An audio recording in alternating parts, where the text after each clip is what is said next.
% की दर से लगा साधारण ब्याज मूलधन से 3500 रुपये कम है तो मूलधन और एसआई ज्ञात करो। फर्स्ट क्वेश्चन में दिया हमें 12.5% हमें रेट दी है, इसकी फ्रैक्शन वैल्यू हुई 1/8। जो बेस वैल्यू होती है एसआई में, वो नीचे वाली जो वैल्यू होती है वो होता है प्रिंसिपल, और ऊपर जो हमें मिलता है वो होता है एसआई।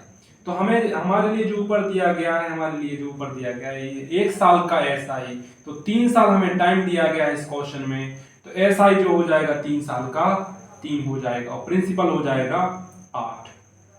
क्योंकि हमें प्रिंसिपल और एसआई का जो डिफरेंट है हमें सवाल में दिया गया है वो 3500 है, लेकिन जो दिया गया डिफरेंट वो 5 है, तो 5 की वैल्यू 3500 है तो 1 की वैल्यू 700, तो हमें प्रिंसिपल चाहिए था, तो 8 ही 7 5600 हो जाएगा प्रिंसिपल और एसआई हो जाएगा 2100, और अमाउंट निकालना है एसआई प्लस प्रिंसिपल अमाउंट होता है तो हो जाएगा 7700।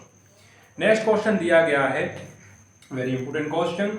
इस क्वेश्चन में दिया गया है कि किसी धन पर, चौथा क्वेश्चन है, किसी धन पर साधारण ब्याज की दर से पहले 2 वर्षों के लिए 4% रेट है, अगले 4 वर्षों के लिए 6% रेट है और 6 वर्षों के बाद 8% है। मीन्स 6 वर्षों के बाद जो रेट लगेगी वो 8% है। अगर साधारण ब्याज 1120 है तो मूलधन ज्ञात करो अगर समय 9 वर्ष है।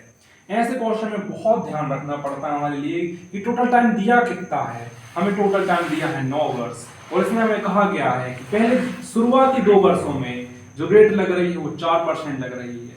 क्योंकि एसआई का एक बेसिक फॉर्मूला होता है SI is equal to PRT/100, जहां P हमें बताता है प्रिंसिपल, R बताता है रेट और T बताता है टाइम, और SI तो ये होता ही है। जब हम टाइम और रेट का गुणा करता है तो हम ये हमारा RT आ जाता है, रेट और T का मल्टीपल आ जाता है। इसी प्रकार अगले 4 वर्षों के लिए, 2 वर्षों के बाद जो अगले 4 वर्ष होंगे उसके लिए 6% रेट लगेगी, और फिर उसके 6 वर्ष होने के बाद जितने भी वर्षों में ब्याज चुकता है उनके लिए जो रेट होगी वो 8% होगी। तो 24% हो जाएगी, 24% हो जाएगी और 8% हो जाएगी, तो रेट टोटल हो जाएगी 56%। हमें यहाँ पे 1120 हमें दिया गया है एसआई, हमें जो यहाँ पे बेसिक फॉर्मूला से 1120 हमें एसआई दिया गया है, P इंटू 56%। हम यहाँ पे वैल्यू निकालेंगे प्रिंसिपल की, तो प्रिंसिपल आ जाएगा 2000 रुपए। नेक्स्ट वेरी इंपोर्टेंट क्वेश्चंस वो दिया गया है, ये किस्तों पे आधारित क्वेश्चन है। तो इन क्वेश्चन में हम बेसिक तरीका ना करके हम बहुत स्मार्ट मेथड देखेंगे और हम इस फॉर्मूला पे अप्लाई करेंगे। तो इस 6वें क्वेश्चन में कहा गया है कि किसी पेन का नगद मूल्य 60 रुपए है, परंतु वही पेन 20 रुपए नगद और अगले 6 महीने तक 8 रुपए की 6 समान किस्तों में भी खरीद सकते हैं, तो दर ज्ञात करें। हमें रेट ज्ञात करनी है इस क्वेश्चन में। जब भी हमें रेट ज्ञात करनी हो और किस्त वाले क्वेश्चन हो तो हम इस फॉर्मूले पर अप्लाई करेंगे। तो हमें इस फॉर्मूला में दिया गया है SI इक्वल टू R/1200। 1200 इसलिए लिखा है क्योंकि PRT में 100 तो नीचे रहता ही है, क्योंकि हम किस्त चुका रहे हैं महीने दर महीने में, इसलिए हमने 12 को नीचे ही रख दिया। इसलिए एक साल में 12 महीने होते हैं, इसलिए हमने 1200 रख दिया। First term plus last term upon 100। इधर पे पहली किस्त हम कितने रुपए की हमारे लिए और लास्ट किस्त कितने रुपए की हम यहाँ पे रखेंगे, बटे में 2 रखा गया है। ये इसके बाद नंबर ऑफ टाइम मींस कितनी किस्तें चुकाई गई, 6 किस्तें चुकाई गई, 8 किस्तें चुकाई गई, तो हम यहाँ पे नंबर ऑफ टाइम की जगह रखेंगे। इसमें बहुत इंपॉर्टेंट चीज हमें याद रखनी है कि हमें याद रखना है कि फर्स्ट टर्म और लास्ट टर्म का ध्यान रखना है, क्योंकि ये जो फॉर्मूला है मल्टीपल टाइम चलता जाता है, तो एक सी प्रोग्रेस होती है अर्थमेटिक प्रोग्रेशन में, समांतर श्रेणी में चलती है, इसलिए फर्स्ट टर्म लास्ट टर्म को 2 upon number of term AP में होता है, मींस समांतर श्रेणी में होता है। उसी पे बेस एक फॉर्मूला है।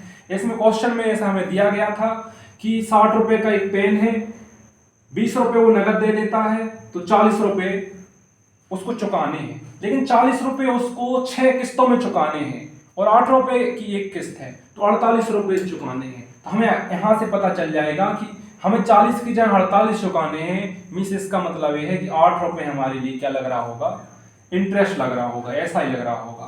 तो हम पहली किस्त 40 रुपए की होगी तो हम हर साल 8-8 रुपए चुकाते जाएंगे।